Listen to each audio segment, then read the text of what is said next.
Pahlavi texts, translated by E.W. West. Part 5, Marvels of Zoroastrianism, Sacred Books of the East, Volume 47, Oxford, The Clarendon Press, 1897. Introduction, Part 59 to whatever we get to, right? The object of preparing this statement has been to ascertain the reason for the intentional errors in the Bundahis chronology and the probable period at which they were introduced. It has been mentioned in 57 that the effect of both the errors, which are not accidental, has been to postpone the end of the 10th millennium, but they also postpone the dates of some other events which are mentioned in the Zoroastrian legends. And by 57, of course, I mean, two sections of this introduction earlier.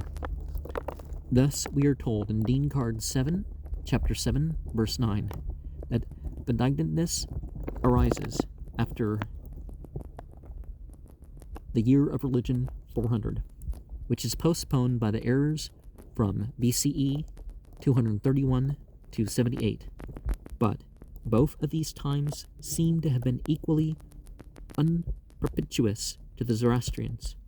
Then we learn in verse 10 and 11 that in the 5th and 6th centuries, say the year of the religion 440 to 560, orthodoxy, or which usually means the conservative, is still upheld by 4 successive high priests. This period is postponed by the errors from BCE 191 to 171 to 156 to 36. See page 31, number 2. And Zoroastrianism was probably flourishing the whole time. So far, no reason for their alterations can be discovered, as the vague description of events supplied by the old writer appears to be just as applicable to the original periods as to the altered ones. We are further informed, Dean Card 7, Chapter 8, Verse 2 to 45, that much evil and misery occur in the 9th and 10th centuries, year of the religion 800 to 1000, at all events until the birth of Aushadar,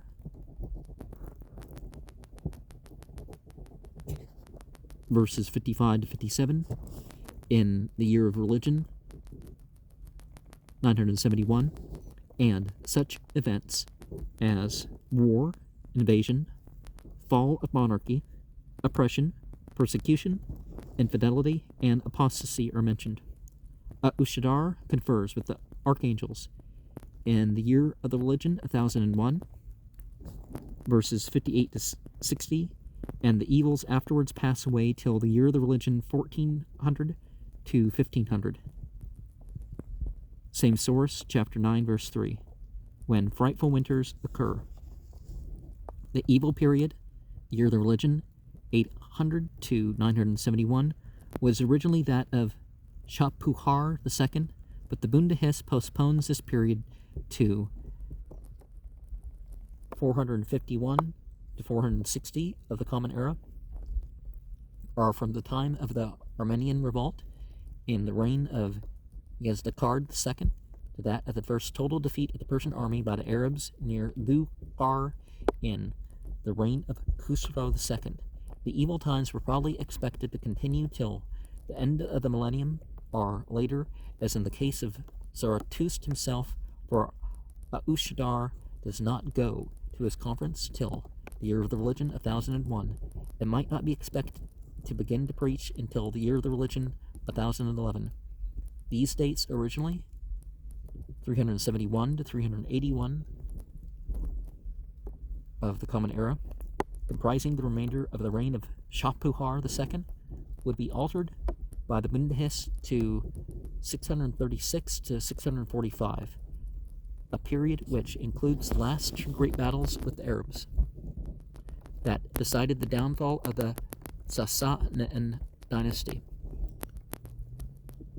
Though King Yazdakard III lived some 6 years longer as a fugitive. It is hardly possible that King Ardashir, 221 to 241 of the Common Era, and his chancellor Tanvarsar, when collecting and revising their sacred books, would have compiled the original traditional system of chronology, however general might have been the terms in which the evils were described by the records they possessed, because it would have been a voluntary confession that they had no power to remedy the evils of their own time, but if they found the system in an ancient document, they might have been quite willing to admit that evils existed owing to their enemies, which would have become much worse if they had not been mitigated by their own exertions. In fact, an old document prophesying evil, which actually occurred at the time specified, could be used as evidence of the truth of their religion, and would therefore be carefully preserved. And it is quite certain that, if they had altered the chronology of an old document which foretold the time of the downfall of the monarchy, they could not have correctly guessed that time for the downfall occurred. For these reasons, we must conclude that the original system of chronology handed down by the Bundahis was neither compiled nor altered in the time of Ardashir. For the long reign of Shapur II, 309 to 379 of the Common Era, the original tradition predicted not only a continuation of evil times, but also the birth and education of a new apostle, Ushadar, for the next millennium, who was expected to put an end to evil for about 4 centuries. His birth was to take place in 341 of the Common Era, and his conference was to commence in 371.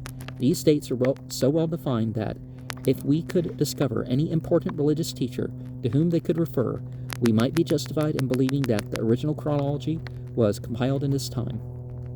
However, and unfortunately, we know very little of the internal history of Persia during this reign. There was war with the Romans in 337 to 350 and 358 to 363 of the Common Era, and on the eastern frontiers in the intervening period, also a persecution of the Christians beginning about 339, all of which fairly represent the predicted evils. And the authorities consulted for the Persian historical facts and dates have been Noldek, Afsatz, Zur Persischen, Gesicht, and A. von Gutsmed, Gesicht, Ivrans, und Seiner, Nachtberlander, von Alexander dem Großen bis zum Untergang der Ersekidem, edited by Noldek. And remember, it's the Arsacid dynasty that makes us think in general that Zarathustra was of that particular period.